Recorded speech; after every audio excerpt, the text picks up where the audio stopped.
Raideo. He's going to the Philippines. He's going to be motorbiking around. Did he tell you that? Yeah, he was talking to me. He's leaving. He doesn't have a motorcycle license, does he? Because you don't need one. No, I don't think you need one there, but he did take a course because he... Oh, good. He did something... He told me what it was, either last weekend or the weekend before. He passed whatever. So let's just go with yes. Oh, he passed a course? Yes. Oh, I thought he was just... That's better. He was like... I thought he, just based on his biking experience or something, he was going to motorbike. Well, he actually did a course. That's good. Well, I feel better now. He might have told me that because I'm rules guy. So, to appease me. But yeah, okay. No, who knows? Because I was worried. I was like, what's he doing? I mean, but he'll be okay. He's going to wear a helmet, I'm sure. Yeah. Yeah. And he won't wear shorts. Right. I better not. Yeah. Okay. I hope when Mr. Kim hears this, he realizes just how concerned we were for his well-being. We're very concerned. He's a risky dude. Oh, hey, Bjorn. Hey. What are you doing? Adjusting this stand thing. I would like to start with Bjorn. It's a good song. Bjorn. Yeah. No, what is that? I don't know. I just started doing it, and you seem to react positively to it. So, and it separates. And the nice thing is that other students tend to look like what I'm doing. That could be the theme of your podcast. Bjorn. Yeah. Maybe. Yeah, it's kind of catchy. Little jig, yeah. Yeah. So Bjorn, you're a man of mystery. You seem... I've never taught you before, have I? Did I teach you in grade 8? Yeah. I think that was grade 8. That was grade 9? I wasn't here in grade 8. Grade 9 or 10, yeah. Right. We made games with Game Maker. Yes. Computer studies. That's right. Yeah, and then you guys exhibited those games and it was fun to play. Yeah, that was fun. Because now we use a newer version of Game Maker. And it's a bit steeper of a learning curve, but you can also do more with it. So that's the trade-off. But yeah, you always seem to be interested in tech stuff. But you have so many varied interests. I'm just saying what I know about you. I know you've been in drama for a while. You played Lurch in Addams Family, so we'll talk about that. Fantastic, by the way. You are in robotics. You seem to like to build things, to program, to play music. You seem to be always on call with your guitar, so that anybody, anywhere who needs somebody to play guitar, you tend to show up on beaches somehow, because you've been spotted a couple of times by different people on a beach somewhere. This is true.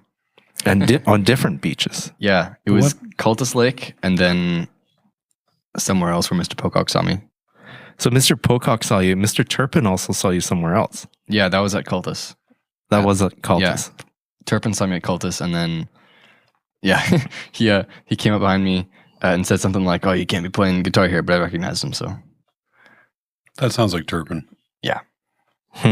That's interesting. He could have fanboyed you, which might have been even more uncomfortable, to be honest with you. So what's the deal? What is with the guitar and beaches thing? It's just a good place to play guitar. Do you ever open up your guitar case and collect coins? I haven't done that yet, but from what I've seen, you also need a permit to busk because it counts as counts as busking. So you need to get either a yearly permit or only busk in places where it's allowed, which is like central Vancouver. They got a website where you can look up the places where you're allowed to busk and where not to, or at least where you can busk without a permit. I see. Who knew it was so formalized? I had no idea. I just assumed you found your little piece of real estate and carved out your space and had to fight off any... Is it just me or do you guys hear birds? Yeah. Oh, it's just you. No, I'm serious. I hear birds in here. Oh, I hear it, yeah. It's coming from you.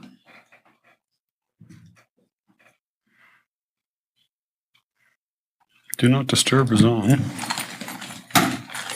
No? Is it your... Oh, yeah. It's from the hearing aids. Yeah. Really? Yeah, it's making a tweeting noise. Now it's gone. Maybe it's because they're so close to the phone, I think. It Yeah. could be. It could be. Feedback? Interference, yeah. Yeah, maybe. It's like feedback. I will put one. Okay, There you mystery go. solved.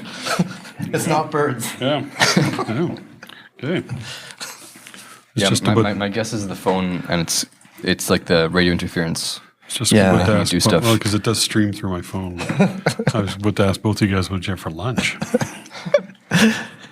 Okay, so mystery solved. This Mr. Yuill's hearing aids that were tweeting. Guilty. And I didn't realize it. We didn't know it had that feature. Yeah. Make bird noises. Very common. Fall asleep to that. Yeah. All right, we're back. Sorry, Bjorn. We were talking about you on a beach. Yes, busking. Busking, right. You need a license or something for that. Have you ever considered that? I've looked into it, yeah. You have looked into it? Yeah. Back when me and Katie and Angel, we were doing music with Joseph, and Joseph was always saying we should go busk in Vancouver. And so we looked into it and where you're allowed to busk. We never did get around to it, but we made plans to. We had made plans. You have to YouTube it if you do. Oh, for sure. Yeah, that'd be Joseph? Oh, he's a gem. I know you can busk on Granville Island, but where else can you do it? I've seen people on the street, but I don't know if that's legal. There's particular places, like inside SkyTrain stations, they have different rules, and unless it's specified by the SkyTrain station, then you're not allowed to, or you are allowed to busk in there. So I've seen buskers at like waterfront in there. Okay. I've seen, just around there. And then there's places like the library or like certain squares around they're allowed to busk at too. Mm-hmm. Cool. Let's kind of go back a little bit. We talked a lot about the fact that you have lots of varied interests. Like, where did this all start? Like, what was your childhood like, and how did you turn out to be like this, where you just want to learn everything? If you can pinpoint it. Yeah. Well, growing up, I was always shown like tech stuff by my dad. He's an electronics engineer, so he taught me how to solder early on, and I was always tinkering and taking stuff apart. I remember taking apart Raideo just for the parts in there. I didn't have any intention of making anything specific with them. Mm-hmm. I just liked taking it apart. I was put in piano lessons when I was young, so that's kind of where the art part came in.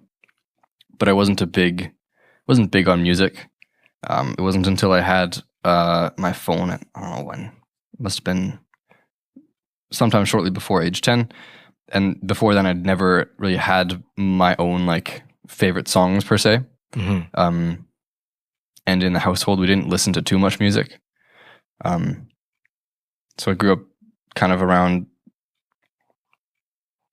Your parents weren't musicians? Well, my dad did play guitar when he was young, and that's where I picked up guitar first because he had his guitar lying around. Yeah. My mom played piano and guitar when she was young too. But yeah, it wasn't a big thing, and so after piano lessons, it wasn't a big passion of mine. Piano lessons.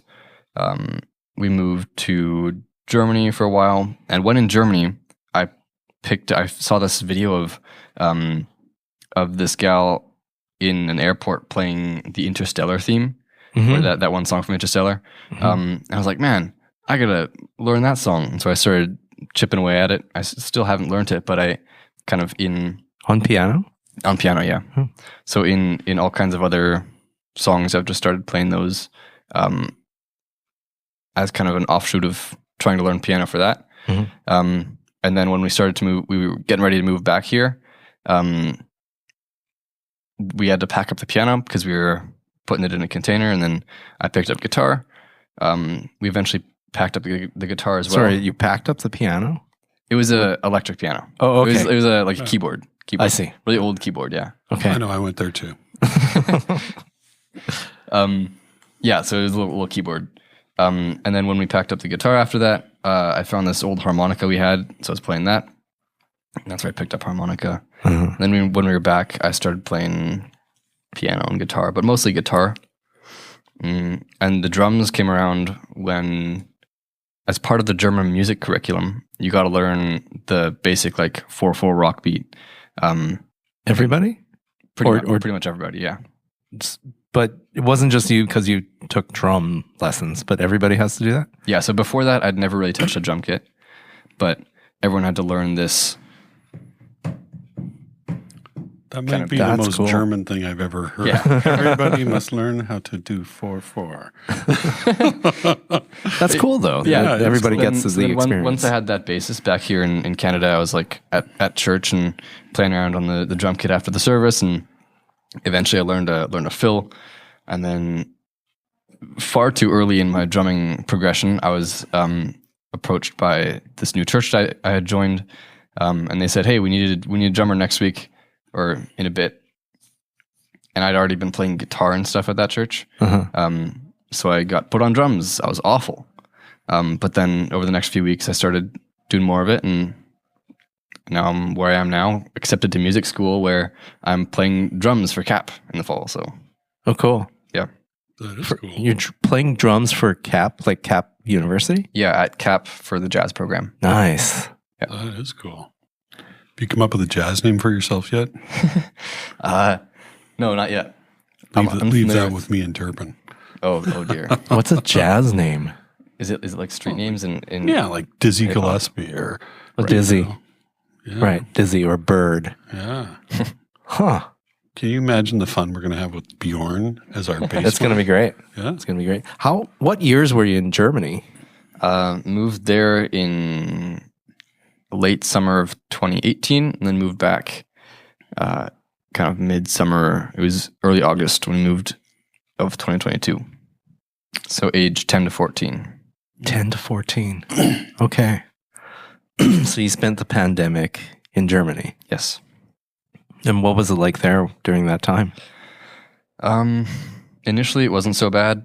It was just, well, I guess initially there was a lockdown, but then gradually they tried like doing cohorts where there was group A and group B, and they'd come in alternating weeks. They'd kind of dropped that. We never really saw that. But there was a lot of just online school like video calls. Mm-hmm. My memory of that was that before and after class, I would just be watching like tech YouTube, Veritasium, or like Smart Everyday and stuff. So that's also where a lot of that came from. Yeah. That's cool. So in spending 4 years, right, in Germany, do you speak the language fluently? More or less, yeah. You spoke it with your parents then? Yeah. I see. So I grew up speaking German in the household, at least mostly. We call it Denglish, so German and English mix. I grew up speaking it every now and then, and I got put in German like classes on Saturdays when I was younger too. And I continued that after coming back. Actually, I finished off the DSD2, which is like a language diploma to verify that I can speak the language, which is good for universities and stuff. Mm-hmm. So if I wanted to, I could go study in Germany as well. But yeah, then living in Germany also just brought up the level of German by a whole lot. Mm-hmm. Just speaking it at home, I didn't use a lot of specific vocabulary. So exactly, going back to Germany, going to Germany was a big like push of learning new stuff. But it was by immersion, so I had enough of a baseline to understand, and then I kind of just learned as I went. Yeah, right. And then coming back here, because I haven't used it quite so much, I have gotten a little rusty, but like speaking to exchange students and stuff is useful. So that period of time when you guys were in Germany, was that a choice or was that because of jobs? Yeah, initially I think it was because of jobs. We went over there, and we came back because, especially my mom and my sister, saw that we weren't doing well in that kind of a culture. Like it's more of a, it's a little faster paced of a culture, a lot more performance kind of driven, let's say. I quite liked it. It was strong academically, and it pushed you to learn things, at least for me in my experience with school. But especially my sister and my mom and my dad was good in terms of work, but my mom just didn't like the culture much anymore. Yeah. Was your mom, because she has a very German name, so I'm going to assume, was she born in Germany and then moved to Canada? Yeah. Okay. So her story is she moved to Germany, or she was born in Germany, moved to Canada initially as an exchange year in her university. I think it was her third year university.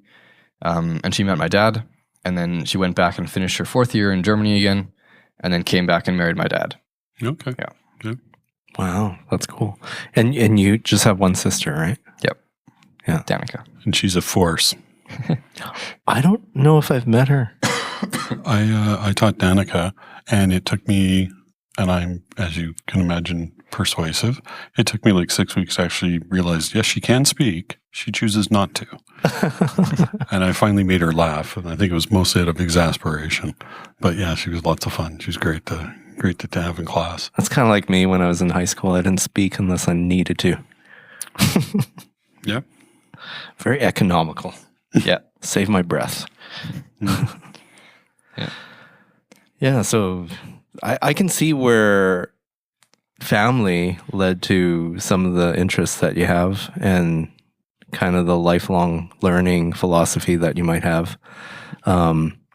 Because you certainly got a good grounding in some of those things like electronics and music, and your parents having played instruments really helps because, having just instruments around the house. Somebody told me once that if you really want to learn how to play guitar, you got to have that guitar out there because once in a while you see it and you might want to pick it up. If you have it in the case, then it's just not going to happen. Yeah. Right? Because that's one step removed from actually playing the thing. Definitely. Right? Yeah. That's a big part of forming new habits, like learning to play guitar. It was just around, and that's also the beauty of guitar because you can take it anywhere, and it's not as big of a mental commitment to like go and sit down at a piano, or like sit down at your drum kit, or go boot up your organ in the backyard or whatever it is. Yeah, so it's very easy to get addicted to guitar. That's how it happened with me. Yeah. And so that's your preferred instrument now. It's the most accessible. Yeah. Each instrument has its perks. I like guitar because it's accessible and you can play a song as a whole and make it sound very musical. Just using a guitar and your voice. The other instruments, piano, you can kind of do that. You certainly can. I don't like piano quite as much because maybe I just don't have the experience with it. But I mean, me in the drama studio, I often play at lunch and stuff, and that's certainly a way of making music too. Bass and drums are very fun because they're very they really drive a song. You can move forward in a song. They give energy and movement. And that's fun too, but it only works in an ensemble kind of format. Right, because it's usually the rhythm section in a band. Yeah. Right. Yeah. And how did you start forming a band then? Like, because you played obviously guitar and piano on your own. And was it really when you started here at Delview? Pretty much, yeah. So the first kind of band experience that was of my own choice, because we had a school band in Germany as well. Wasn't too fond of it, but it was part of the curriculum, I think. Yeah. I joined my church band in early 2023 must have been, because very small church at the time, so they've since merged with Broadway, which is a multi-campus church. But at the time, it was a very small, older congregation. Needed hands on the worship team. They heard I played guitar, so I joined them. And that was my first band experience. And then the next fall at Delview, I started collaborating more with folks here. Yeah, so got plugged in with like Katie Dean and those folks. Mary, yeah. Last year was a good year for the music scene at Delview. Right. It's nice. Tons of talent. Yeah. But it'll depend on the band I'm in for what I'm playing. Right. So at church, I play drums, occasionally bass, acoustic guitar, never really piano. Here at Delview, it'll be guitar often. We have a lot of drummers here. Occasionally bass and stuff like that. We have a lot of drummers here. Yeah, we got Angel, Daniel, Noah, me. Oh. Which is a pretty big drummer pool for school. Yeah, especially for not Germany, where everybody learns the drums. It's hard to find a drummer here, but yeah, that's good to know. So if any bands out there need a drummer, come to Delview, I guess. Yeah. Yeah, Daniel's very good on drums. He could easily make a music school if he applied for drums. Really? He has the, I don't know, he's just good at drums. He does a lot of stuff with coordination. Has he played at Live at Lunch? Yes. Okay. He's Because I've missed a few. gigs. Yeah. Done a couple on drums, yeah. Cool. I would love to see that. So you are going to jazz program? Yeah, looks like it. And what do you know about that program? And why jazz? So the my first kind of interaction with or hearing about CAP and the jazz program specifically was at this career fair or whatever, the post-secondary fair at ND, I think. And I was, at the time, I'd kind of decided, let's take a look at music programs. So I did. And I saw that CAP had a big old jazz program for education and performance. They had 2 streams.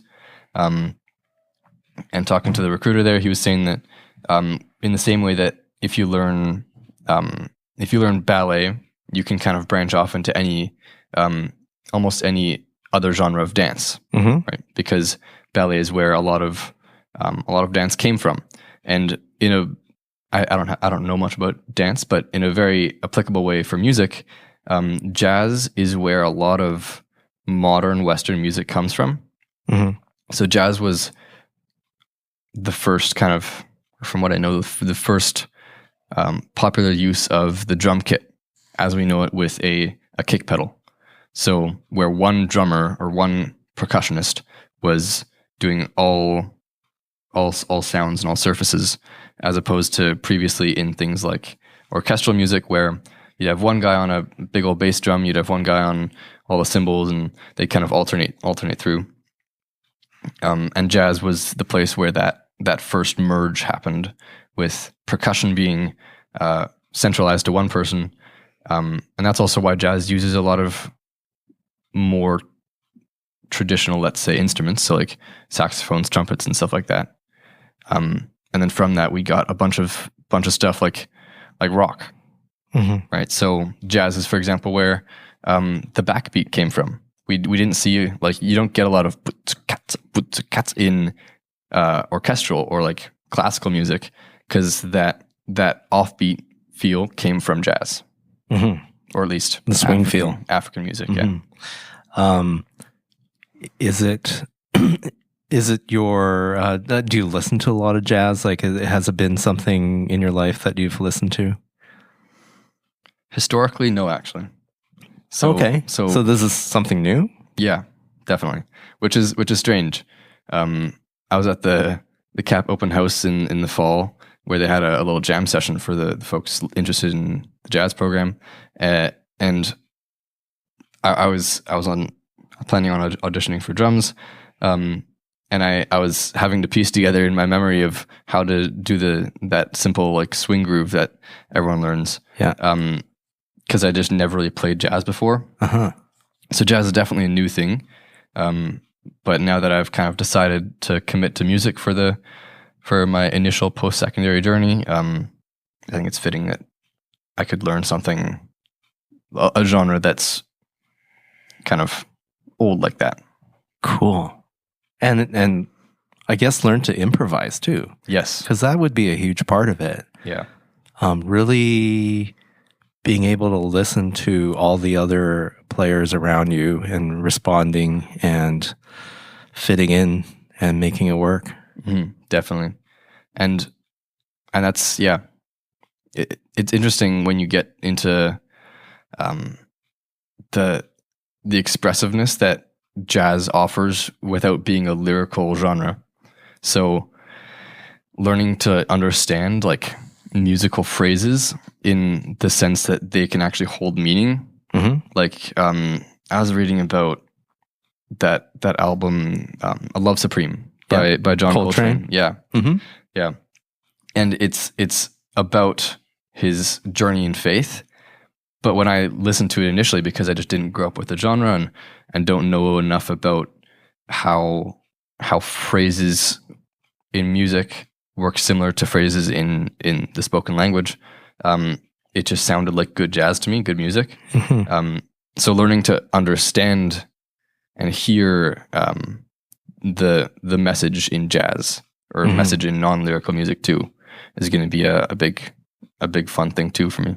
And the interesting thing is sometimes when you hear solos, sometimes it's recalling other like jazz standards or phrases from other pieces, which is always really interesting because when you hear something like that, you're like, oh yeah, that's that piece and that's that other piece, and somehow it's incorporated into here.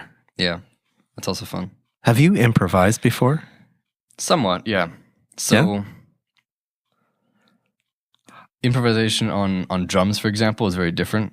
But in terms of melodic improvisation, I've done a little bit. I'm not too familiar with how, or like, not very good at improvising on an instrument because I don't have a very strong like melodic connection to a particular instrument. Like, what that means would be like if I think of a musical phrase, it'll take me a couple minutes or a couple seconds to find out or to figure out how to play that phrase on the instrument, as opposed to like just scatting it with my voice or like whistling it. It goes a lot faster. So I've whistled and like hummed improvised melodies a lot more. Well, you do hear a lot of jazz musicians hum as they're playing, right? And that's part of it. They're kind of trying to figure it out as they go, and it's really quick, right? But that's, I guess, with practice. But I always wondered, like, having not done a lot of improvisation myself, being more classically trained on the piano. Like I took lessons and it was all Royal Conservatory, and it's like learning to read sheet music and dealing with that and expressing yourself through the constraints of the sheet music. But I got really into jazz when I started playing in the jazz band in grade 10 on the trumpet. And it was so much fun because it was a different genre, and it was cool listening to it because every time you listen to the same piece that people played, you get something a little bit different with different soloists and different lines.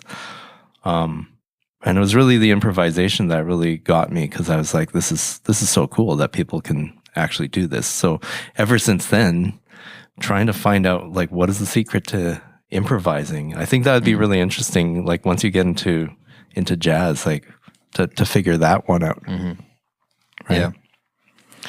And you said like melodic improvisation would be different.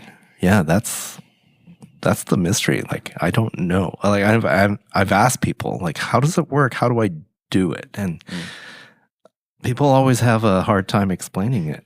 Right? It's kind of listening and having a huge back catalog and the scales and knowing how to play in certain keys with certain chords that other people are playing. That has something to do with it, of course. But yeah, it's always been interesting to me. Yeah. It's soloing, from what I've seen in my experience, it's really just it's like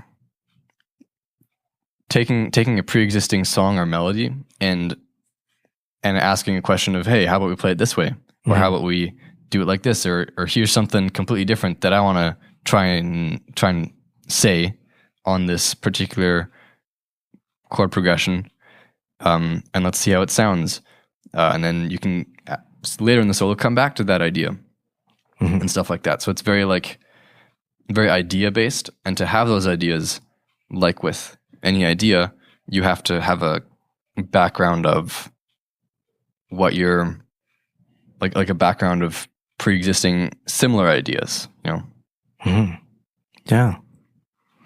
And it's interesting how jazz players, you can tell, like, a lot of them have their kind of signature way of doing things, which is kind of hard to describe. But like, for example, if you've ever listened to Sunny Side of the Street and the recording with Dizzy Gillespie, and 2 tenor saxes, Sonny Stitt and Sonny Rollins, who's my favorite. The 2 of them solo back and forth, but so different. Because the choices that Sonny Stitt makes, it's beautiful, it's smooth and everything, but Sonny Rollins is like all over the place. Like he'll go off key and then come back, and then it's very, very interesting. So it's cool listening to jazz because you have this kind of signature feel for each artist, and sometimes you can just tell who it is, just how they play their instrument and how they improvise. Yeah, I'm definitely not at that point yet in my listening. Not yet. Yes. Yet's the key word. Yeah, and you have a lot of listening to do. Have you ever seen Whiplash? I haven't yet, no. And now that I'm admitted to camp, I probably should, yeah. It's not going to be like that. Hopefully. That's the plan. Hopefully it's not going to be like that. But have you seen Whiplash? Yeah, it's funny. You were saying that, and I was just did the old like, no, I haven't. It's I really like the film. It's about a drummer who goes to, I think they made up the school, but it's kind of like Berklee College of Music or something like that, somewhere in New York, and it's like a jazz school, and he encounters this very abusive instructor who like throws things and yells and stuff like that. But very, very interesting story with Miles Teller, who's amazing. Yeah, so it's worth watching. Yeah. Maybe I'll take some time over the break. Oh yeah, for sure. Yeah. So you have a lot going for you and a lot to look forward to. Are you gonna manage to keep up with all your hobbies? In terms of post-secondary? Yeah. Like, what are you like? You seem to always have some sort of project going on. I know you're working on Hello Girls and that spring play right now. Like, what kind of projects do you have going on right now?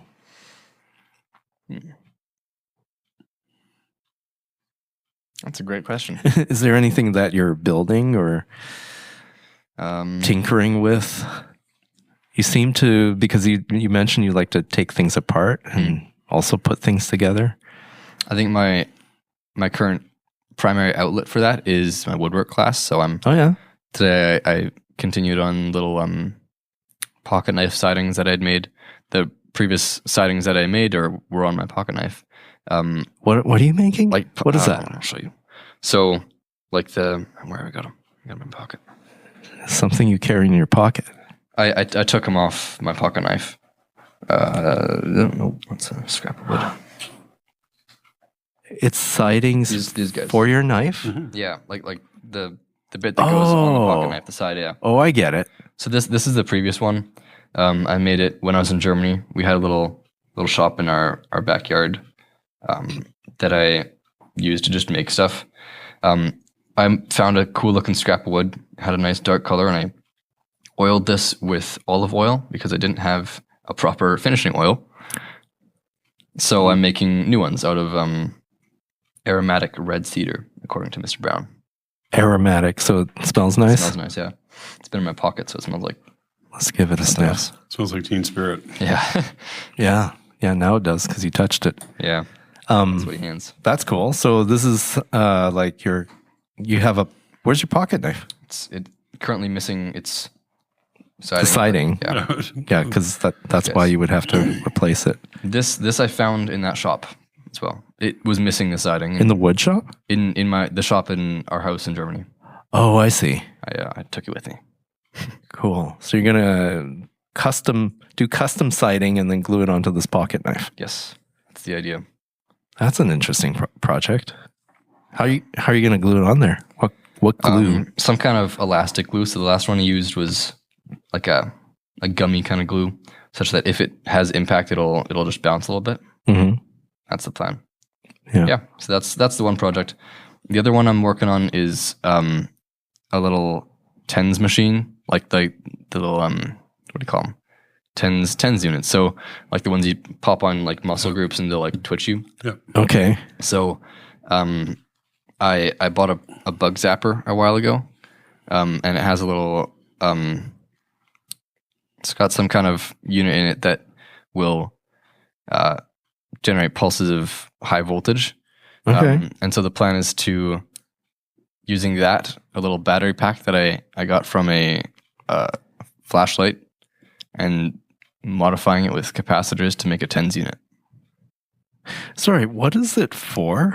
Is it for pranks or is it? No, to... it's for like muscle stimulation or something of that sort. So It's for revenge, Kong. Are you happy? yeah. So medicinally, they're used for like Yeah, muscle recovery. Yeah. And like physio. yeah, prolonged muscle stimulation for promoting blood flow and stuff like Oh, that. really? Yeah. Okay. Have you I didn't seen- know that. Have you not seen Dr. Ho Oh, on TV? It's yeah, exactly- I know Dr. Yeah. Ho. Yeah. Yeah, it was quite shocking one time when I walked into a room at work and this guy had the Dr. Ho stuff on. I'm like, what is going on here? Yeah. Sir, this is a Wendy's. Yeah, so it's one of those things. Yeah. I'm trying to scrap it together with bug zapper. Okay. Yeah. Is there a purpose to you making one? For fun. Just for fun? Primarily, and to see what I could do with it. Zap other things, I don't know. He's seen a lot of Wile E. Coyote. I did actually, when I was young. See, I knew. I don't get the something about reference that. to Wile E. Coyote. What?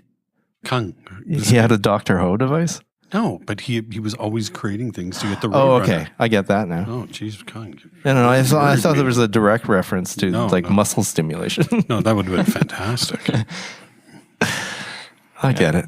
Okay. Maybe in a modern remake, but That's interesting. So can you like turn up the voltage? Probably That's not. more like a torture device then. Yeah, it'll depend on the battery input voltage. Mm-hmm. So right now, what I'm planning on using for the battery is the a rechargeable battery for this headlamp that I found at the dollar store. Right. Okay. So not a car battery. how do you plan to beta test this, just out of curiosity? On my thumb, usually. Okay, I was going to say, is your sister aware to not be around the house? You're testing it on yourself. Yeah. Yes. Wow, how noble. I was just going to Yeah. say, wow. Yeah. Well, when I first got the bug zapper for this purpose, I just disconnected the ends and tested it on it, and like tested on my thumb, and it'll like twitch initially, and then just kind of feel like it's burning at the contact points. But maybe that's also because I was using plain copper wire and not actual like gel electrodes. Huh. Yeah. Does this help you in some way? No. No. It's just an experiment. Yeah. Primarily for fun. Yeah. And out of interest. Interesting. And when he says fun, there's rabbit ears. I'm just wondering Yeah. because See, if I wanted to chase my sister with it, I would just modify the bug zapper to maybe like with a higher voltage or something, and then not bother with the gel electrodes. But that would be cruel. yeah. And I would suspect your sister probably would not let that one go. And you would be in mortal peril. Well, Yeah, some sisters fight back. Oh, Danica looks like she would hold a punch. She's a very plotty, very clever, very intelligent. Yeah. I have a sister, so I know. me and my sister are on surprisingly good terms. We've never fought much. No. Oh, good. Yeah. Yeah, I fought with my sister quite a lot. We're good now. As adults. Yeah, fun. Yeah. Well, that's an interesting project. And really no purpose, just to zap things, muscles. Yeah. So you play Ultimate. Yeah. Do you have any other passions for sports? Like, I've been playing a bit of volleyball. I had a volleyball class in the fall, and that was a lot of fun. So I plan on keeping that going. Nice. Ultimate is like a temporary solution, let's say. A temporary solution? What do you mean by that? Like a temporary pastime. Fun. Senior year. Might as well spend some time on a school. I heard school there's lots of people interested this year. Yeah. There was a lot of interest in Ultimate initially, but it doesn't look like... I think we don't have a junior team, but we have a pretty average sized senior team, I think. But a lot of new faces on the senior team. A lot of folks graduated. So I think the people from last year are me, Maddie, Soraya. I'm not sure if there's another few I might be forgetting. It's a fun sport.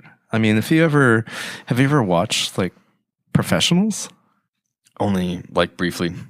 Not full games. It's amazing, like how they can like hammer throw accurately to the end zone, and like if you watch professionals, that's always cool to see because they have just so much control over where the disc ends up that it's just like anything, I guess, just like any sport. If you just watch professionals do it, or even music, you have a new appreciation for what it's all about, right? It goes to a whole other extent than recreational use, Yeah.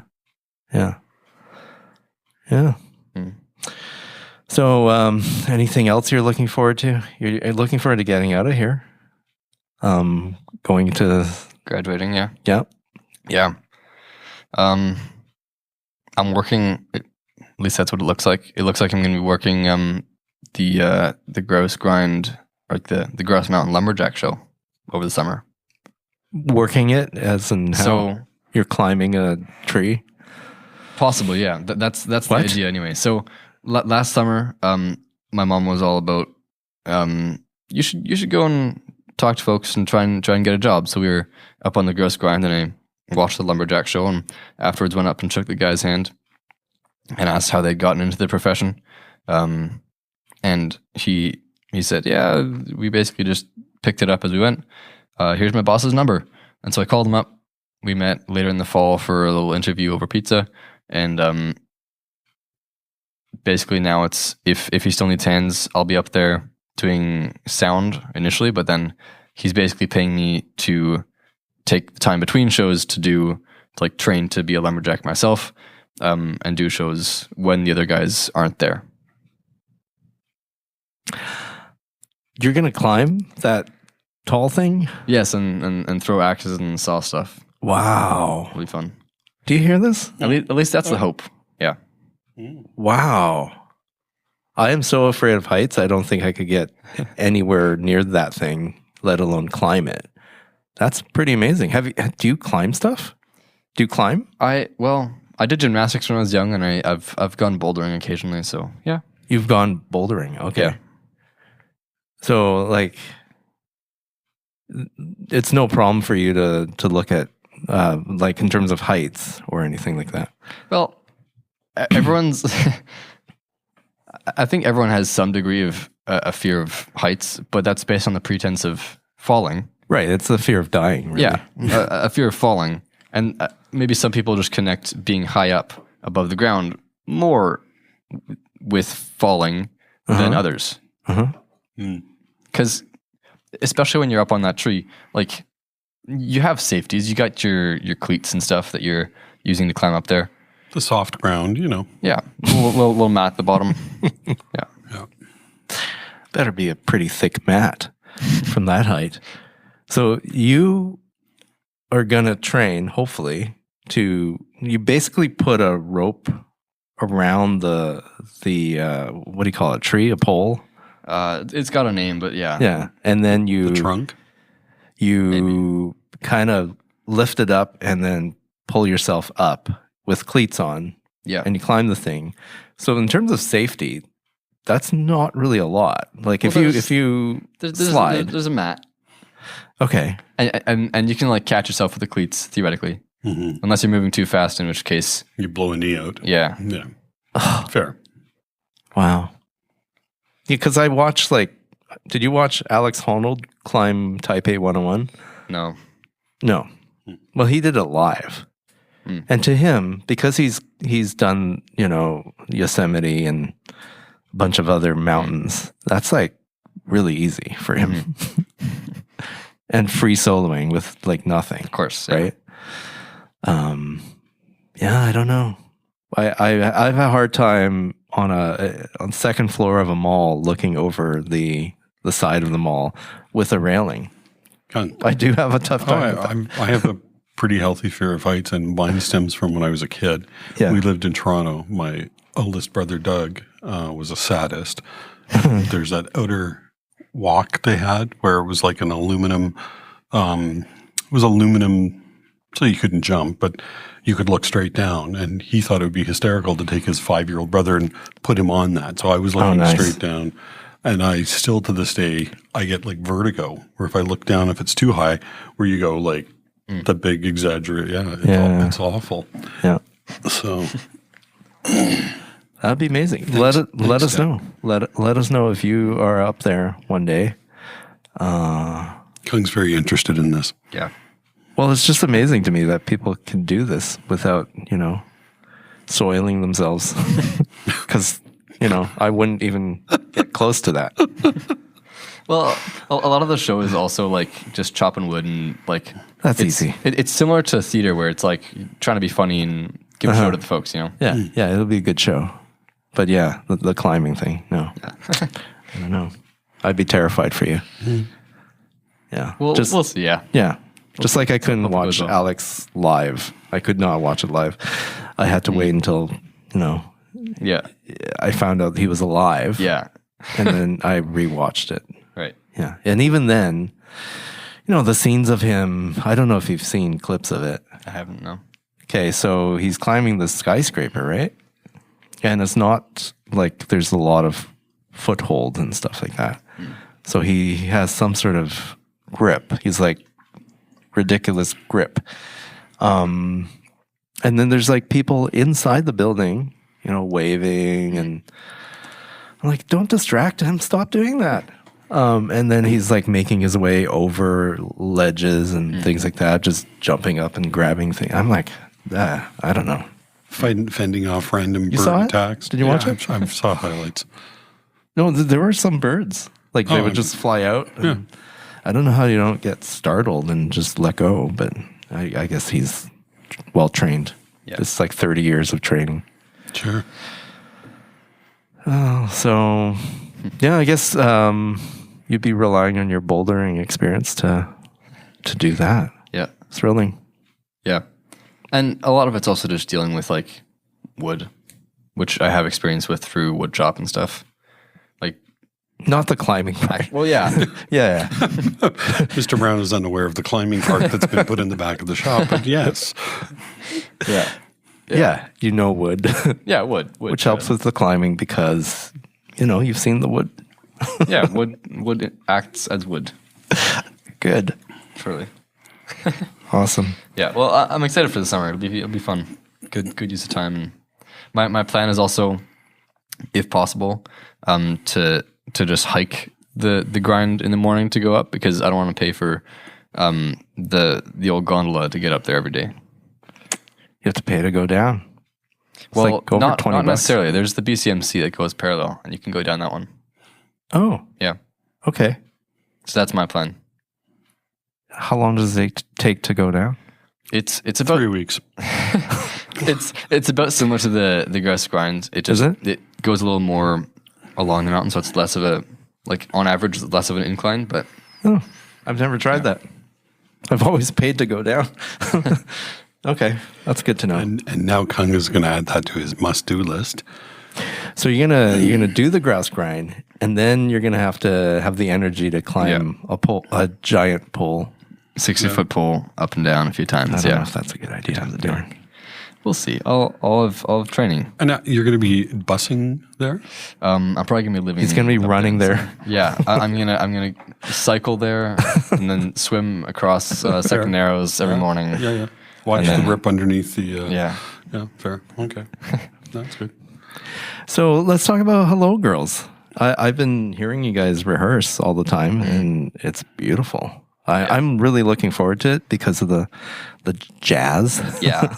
Yeah. Which is my favorite. The early 20th century music, the harmonies. Oh, Yeah. yeah. The harmonies are a very fun part of it. It's I'd never really sung harmonies before, and so it's a lot of fun to have a piece of theater that's so focused on it.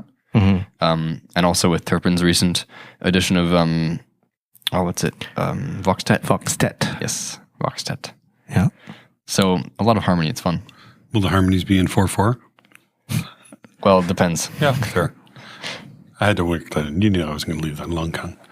You were, how many musicals or how many plays have you been a part of now? In terms of acting, at Delview. Okay, at Delview, and then you can talk about the other thing. I did Addams Family and now Hello Girls acting. Okay.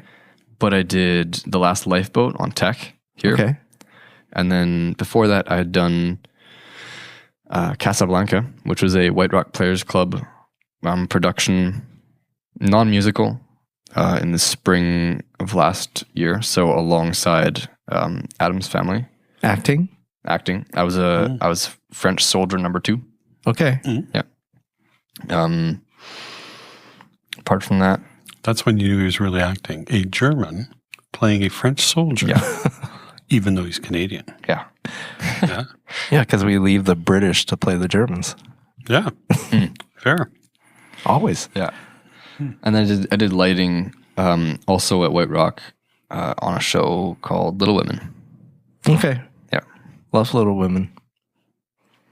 Yeah. Yeah. Sometime. Lurch in Addams Family. Yes. Let's talk about that because that was an interesting character. And what I heard from your compatriots was that you had some sort of backstory. Now, first of all, describe the character and the dialogue from the character for everybody. So Lurch is the butler of the Addams Family. He doesn't speak typical English words. He maybe he intends to. I don't really know, but he grunts. So when he converses, he says, and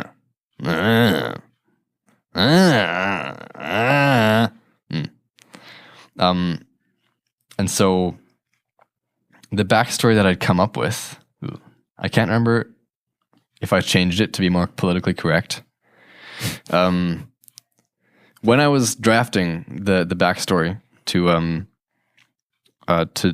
perform in the monologue when the Beinecke's enter the Addams household and Lurch is prompted to introduce himself and gives his life story.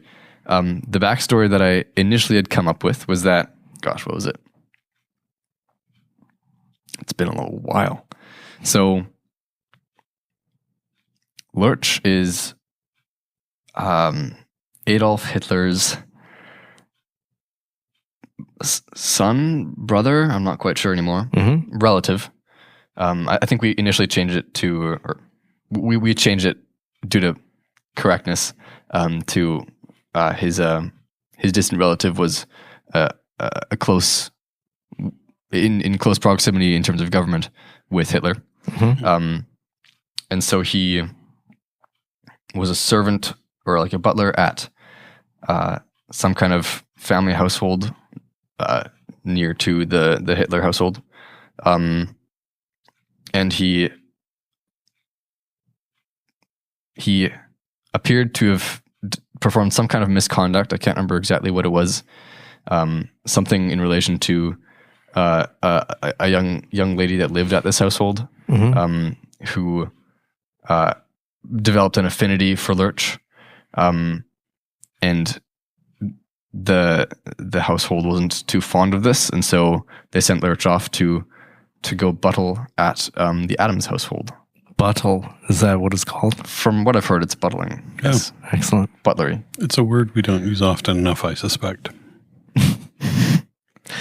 So what was the reason for creating such an intricate backstory? Because you could have phoned it in and just grunted through the whole thing.